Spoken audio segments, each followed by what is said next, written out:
Hello friends, ഇന്നത്തെ എപ്പിസോഡിൽ നിത്യയുടെ സംസാരമെല്ലാം കേട്ടതിന് ശേഷം സുജാതയും മറ്റുള്ളവരും ജീവനല്ല അവിടെ വന്നത് എന്ന് നിത്യയെ വിശ്വസിപ്പിക്കുന്നതിന് വേണ്ടിയുള്ള നീക്കങ്ങൾ നടത്തണം. അതിനുശേഷം നിത്യയും വിളിച്ചുകൊണ്ട് ജ്യോതി ഇവിടെ നിന്ന് പോയി കഴിയുമ്പോൾ സുജാതയുടെ അരികിലേക്ക് എത്തി ശരവണൻ ചോദിച്ചു, ഇനി എന്താ അമ്മ നമ്മൾ ചെയ്യുന്നത്? അപ്പോഴേക്കും സുജാത പറഞ്ഞു, ഇനി ഒരേ ഒരു പോംവഴി മാത്രമേ ഉള്ളൂ. ഒന്നെങ്കിൽ ജീവൻ ഇവിടെ വരുന്നത് തടയണം, അല്ലെങ്കിൽ നിത്യ ഇവിടെ നിന്ന് മാറ്റണം. അത് കേട്ടതും ശരവണൻ ചോദിച്ചു, അതിനിപ്പോ എന്താ അമ്മ നമ്മൾ ചെയ്യുന്ന എന്ന് ചോദിച്ചപ്പോ സുജാത പറഞ്ഞു, നിത്യയുടെ വിവാഹം ഉടനെ നടത്തണം. അതുമാത്രമാണ് ഏക പോംവഴിയെന്ന് സുജാത അറിയിച്ചു. ഇനി അവൻ എത്ര നല്ലവനായാലും ശരി, ഇനി അവന്റെ ജീവിതത്തിലേക്ക് നിത്യമോളെ ഞാൻ പറഞ്ഞയക്കില്ല എന്ന് സുജാത ഇതിന്റെ ഉറച്ച തീരുമാനമാണെന്നും അറിയിക്കുന്നു. പിറ്റേന്ന് രാവിലെ ക്ഷേത്രത്തിൽ അന്നദാനം നടത്തുന്നതിന് വേണ്ടി എല്ലാവരും എത്തിച്ചേർന്നു.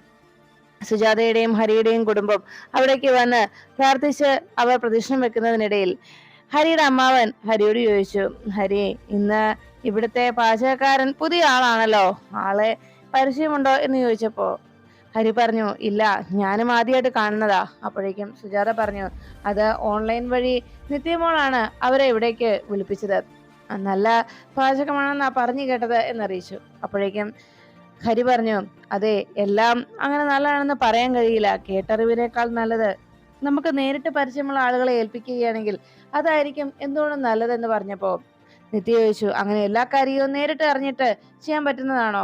എന്തായാലും ഇവര് കുഴപ്പമുള്ള ആളുകളല്ല, ഞാൻ ചെന്ന് നോക്കട്ടെ എങ്ങനെയാണ് അവരുടെ ആഹാരം എന്നൊക്കെ ഞാൻ പോയി നോക്കിയിട്ട് വരാമെന്ന് പറഞ്ഞ് എങ്ങനെയുണ്ടെന്ന് അറിയാമല്ലോ എന്ന് പറഞ്ഞ് നിത്യ വേഗം തന്നെ അവിടെ മണ്ഡപത്തിലേക്ക് ക്ഷേത്രത്തിലേക്ക് പോകാൻ തുടങ്ങി. അന്നദാനം നടക്കുന്ന അന്നദാനത്തിന് വേണ്ടിയുള്ള ആഹാരം പാചകം ചെയ്യുന്ന സ്ഥലത്തേക്ക് നിത്യ നടന്നു പോകുന്നത് കണ്ടതോടെ അടുത്ത് നിന്ന രാമകൃഷ്ണൻ പറഞ്ഞു, എടാ, നിത്യമോള് തന്നെയല്ലേ അങ്ങോട്ട്, പത്മ ടീച്ചർ തന്നെയല്ലേ പോയിരിക്കുന്നത്, നീ കൂടെ ചെല്ല് എന്നറിയിച്ചു. അപ്പോഴേക്കും ഹരി ചോദിച്ചു, ഞാൻ എന്തിനാ വെറുതെ പോകുന്നത് എന്ന് ചോദിച്ചതും അവിടെ നിന്ന് ജ്യോതി പറഞ്ഞു, അങ്ങോട്ട് നിത്യേച്ചി തന്നെ പോകുന്നെങ്കിൽ ഇന്ന് അവിടെ വലിയ വഴക്കുണ്ടാകും, അത് തീർച്ചയായും എന്നറിയിച്ചു. അപ്പോഴാണ് ടീച്ചറുടെ പിന്നാലെ ഹരിയോടുകൂടി പോകാനായിട്ട് രാമകൃഷ്ണൻ ആവശ്യപ്പെട്ടത്. ഹരി എപ്പോഴേക്കും ചോദിച്ചു, എന്തിനാ അമ്മാവ എന്ന് അന്വേഷിച്ചപ്പോ അമ്മാവൻ പറഞ്ഞു, എടാ, നമ്മുടെ ഒരു കുടുംബകാരിയല്ലേ, നമ്മുടെ ഒരു കുടുംബത്തെ പ്രശ്നമല്ലേ, അതുകൊണ്ട് നീ ഒന്ന് ചെല്ലേ എന്ന് പറഞ്ഞതും ഹരി ഉടൻ തന്നെ നിത്യയുടെ പിന്നാലെ പാചകം നടക്കുന്ന സ്ഥലത്തേക്ക് എത്തി. അപ്പോഴേക്കും അവിടെ വന്ന് പാചകക്കാരനോട് നിത്യ ചോദിച്ചു, എല്ലാം തീരാറായല്ലോ അല്ലേ എന്ന് അന്വേഷിച്ചപ്പം ഏകദേശമൊക്കെ ആയി മേഡം, ഇനി കുറച്ച് കാര്യങ്ങൾ കൂടി മാത്രമേ ഉള്ളൂ, രസം തിളച്ചുകൊണ്ടിരിക്കുന്നു എന്ന് പറഞ്ഞു. എന്നാൽ എല്ലാം വേഗം ആയിക്കോട്ടെ എന്ന് നിത്യ പറഞ്ഞതും അത് കേട്ട് അവിടേക്ക് എത്തിയ ഹരി പറഞ്ഞു, അതെങ്ങനെ വേഗം ആക്കുന്നത്?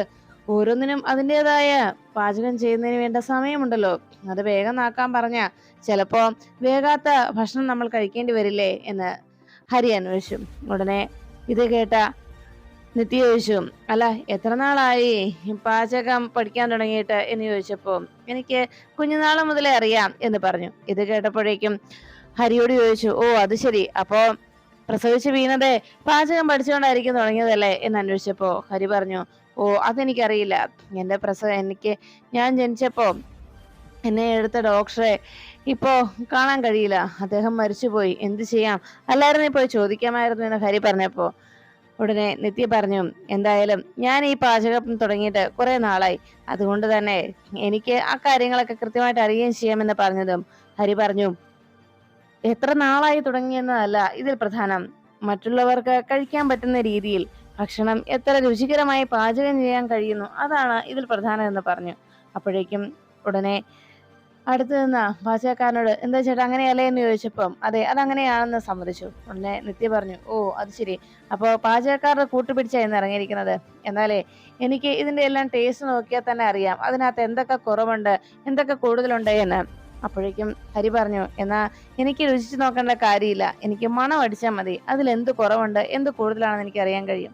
അങ്ങനെ പറഞ്ഞ് ഹരി വേഗം അവിടെ ഉള്ള ആ രസം നോക്കിയിട്ട് പറഞ്ഞു, ഈ രസത്തില് ഉപ്പ് കുറവാണ്, അതുപോലെ തന്നെ ഇതിൽ കുരുമുളക് പൊടി ഇട്ടിട്ടുമില്ല എന്നറിയിച്ചു. അത് കേട്ടതും ആ പാചകക്കാരൻ പറഞ്ഞു, അല്ല സാറേ, ഇതിലെ ഉപ്പും കുരുമുളകും ഒക്കെ ഉണ്ട് എന്ന് പറഞ്ഞപ്പോ ഹരി പറഞ്ഞു, അല്ലെങ്കിൽ ടീച്ചറല്ലേ, ടീച്ചർ രുചിച്ചു നോക്കി മനസ്സിലാക്കുന്ന ആളല്ലേ, ഒന്ന് രുചിച്ചു നോക്ക്, ഞാൻ പറഞ്ഞത് ശരിയാണോ എന്ന് ചോദിച്ചതും നിത്യ പറഞ്ഞു, അതേ, പാചകക്കാരൻ്റെ അടുത്തിട്ട് നിത്യ പറഞ്ഞു, ചേട്ടാ, വെറുതെ ദേഷ്യപ്പെടുകയോ തർക്കിക്കുകയോ ഒന്നും വേണ്ട, മണം അടിച്ച് അതിന്റെ പോരായ്മകൾ മനസ്സിലാക്കുന്ന ആളാണ് എന്തായാലും ഞാൻ ഒന്ന് രുചിച്ചു നോക്കട്ടെ എന്ന് പറഞ്ഞ് നിത്യ ആ തിളച്ചു മറിയുന്ന രസം കുറച്ച് തന്റെ ഇടത് കൈയിലേക്ക് എടുത്തു വെച്ചു.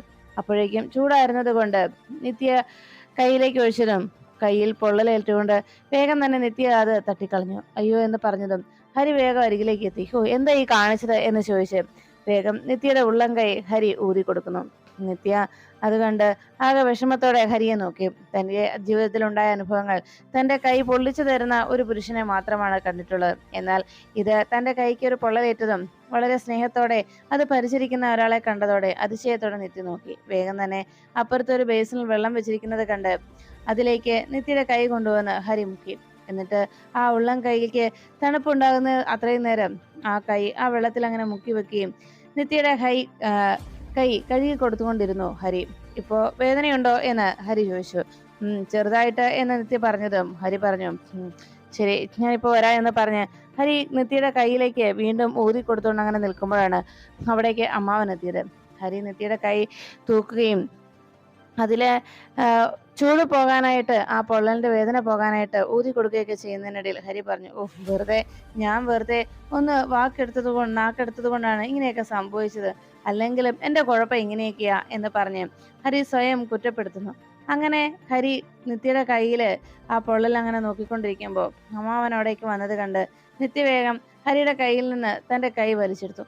ഇത് കണ്ടതോടെ ഹരി പെട്ടെന്ന് അതിശയപ്പെട്ട് നോക്കി. അപ്പോഴേക്കും അമ്മാവൻ അവിടെ നിൽക്കുന്നത് കണ്ടതോടെ ഹരി ചോദിച്ച്, അമ്മാവൻ എപ്പോ വന്നു? ഞാൻ വന്നിട്ട് വർഷങ്ങളായി എന്ന് അമ്മാവൻ മറുപടി നൽകി. നിത്യാകെ ചമ്മലോടെ അങ്ങനെ നിൽക്കുമ്പോ ഹരി പറഞ്ഞു, അല്ല, ടീച്ചറുടെ കൈ ഒന്ന് പൊള്ളി. അപ്പോഴേക്കും അമ്മാവൻ ചോദിച്ചു, എന്നാ എനിക്കൊന്നും മനസ്സിലായില്ല എന്ന് പറഞ്ഞപ്പോ, ഓ അതാണോ ഇത്രയൊക്കെ നീ പരിചരിക്കുന്ന കണ്ട് എന്ന് അമ്മാവൻ അന്വേഷിച്ചു.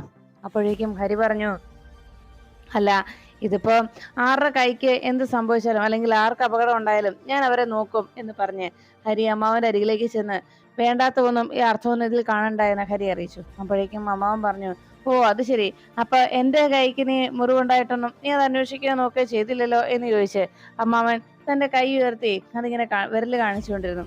ഉടനെ തന്നെ ഹരി പറഞ്ഞു, അതെ, ഞാനിപ്പോ വരാവേ എന്ന് പറഞ്ഞ് അമ്മാവനെ മാറ്റിയിട്ട് ഹരി വേഗം അവിടുന്ന് നടന്നുപോയി. ഈ സമയം അമ്മാവൻ വേഗം നിത്യയുടെ അരികിലേക്ക് എത്തി. നിത്യയുടെ കൈ പൊള്ളിയിരിക്കുന്ന കണ്ട് അമ്മാവൻ ചോദിച്ചു, എന്താ പറ്റിയ മോളെ?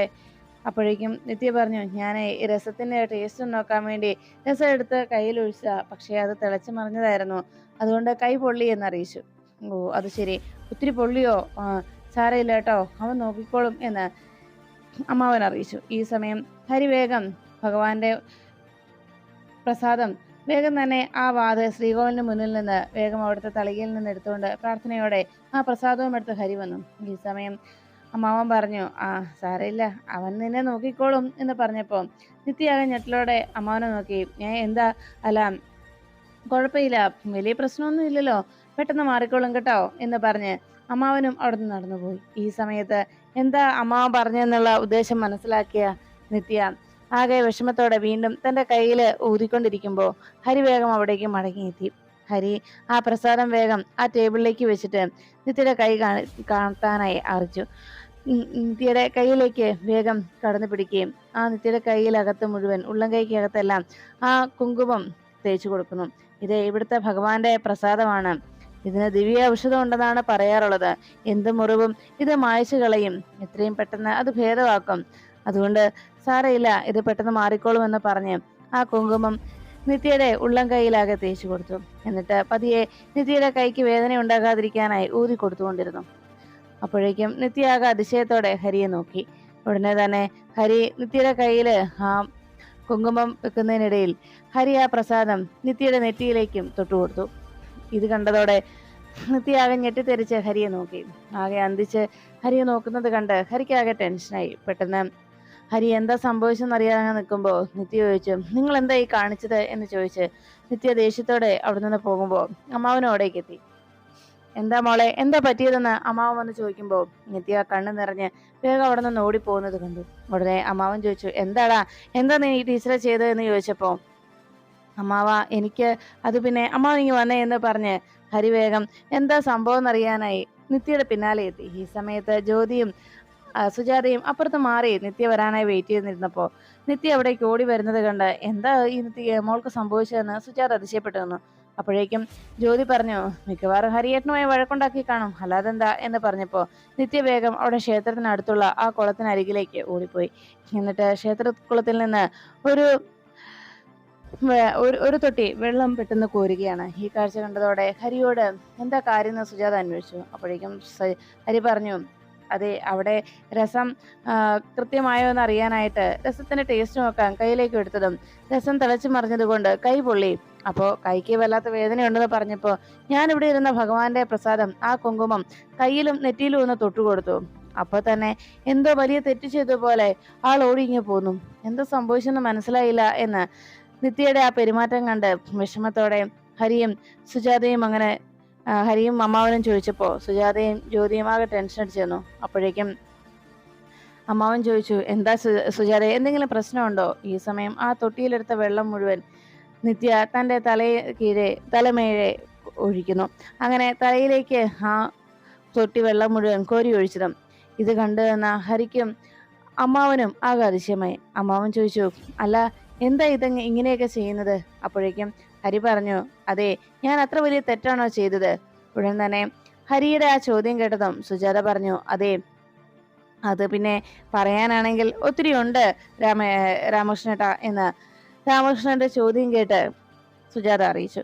ഈ സമയം ജ്യോതി വേഗം നിത്യയുടെ അരികിലേക്ക് ഓടിച്ചെന്നു. നിത്യേച്ചി എന്ന് വിളിച്ചതും നിത്യയാകെ വിഷമത്തോടെ അങ്ങനെ നിൽക്കുന്നത് കണ്ട് സുജാത പറഞ്ഞു, അവളുടെ ഭർത്താവ് മരിച്ചതിന് ശേഷം അവൾ ഇന്നേ വരെ പൊട്ടു തൊട്ടിട്ടില്ല, അവൾ പൊട്ടു തൊടാറില്ല എന്ന് അറിഞ്ഞതോടെ അമ്മാവനും ഹരിയും വലിയ ഞെട്ടലോടെ അത് കേട്ടു നിന്നു. അപ്പോ കുറെ നാളുകൾക്ക് ശേഷം ഹരി ആ സിന്ദൂരം തൊട്ടതുകൊണ്ടാണ് നിത്യക്ക് ഇത്രയേറെ പ്രശ്നമുണ്ടായതെന്ന് സത്യം തിരിച്ചറിഞ്ഞതോടെ ആകെ ഞെട്ടലിൽ അങ്ങനെ നിൽക്കുന്നു. അതിനുശേഷം സുജാത എല്ലാ കാര്യങ്ങളും ഹരിയോടും അമ്മാവനോടും പറയുവാൻ തയ്യാറായി. അങ്ങനെ നിത്യയുടെ ജീവിതത്തിൽ സംഭവിച്ച കാര്യങ്ങളും സുജാതയും മക്കളും നാട് വിട്ടിവിടേക്ക് വരാനുണ്ടായ സാഹചര്യവും എന്താണെന്ന് വിശദമായി പറയുമ്പോൾ എല്ലാം കേട്ടുനിന്ന് ഹരിക്കും അമ്മാവനും ആകെ സങ്കടമാവുന്നു. നിത്യയുടെ ജീവിതത്തിൽ ഇത്രയും വലിയൊരു ദുരന്തം സംഭവിച്ച ഒരു പെൺകുട്ടിയാണെന്നുള്ള കാര്യം തിരിച്ചറിഞ്ഞതോടെ ഹരിക്ക് നിത്യയോട് സഹതാപം തോന്നുന്നു. അതിനുശേഷം ഇതെല്ലാം അവർ പങ്കുവെച്ചെന്ന് മനസ്സിലാക്കിയതോടെ അവിടേക്ക് എത്തിയ നിത്യ ഇതെല്ലാം തിരിച്ചറിഞ്ഞ നിമിഷം തന്നെ എല്ലാവരുടെയും നേരെ ദേഷ്യപ്പെട്ടു. എല്ലാം പറഞ്ഞു കഴിഞ്ഞോ അമ്മ? എല്ലാം പറഞ്ഞോ?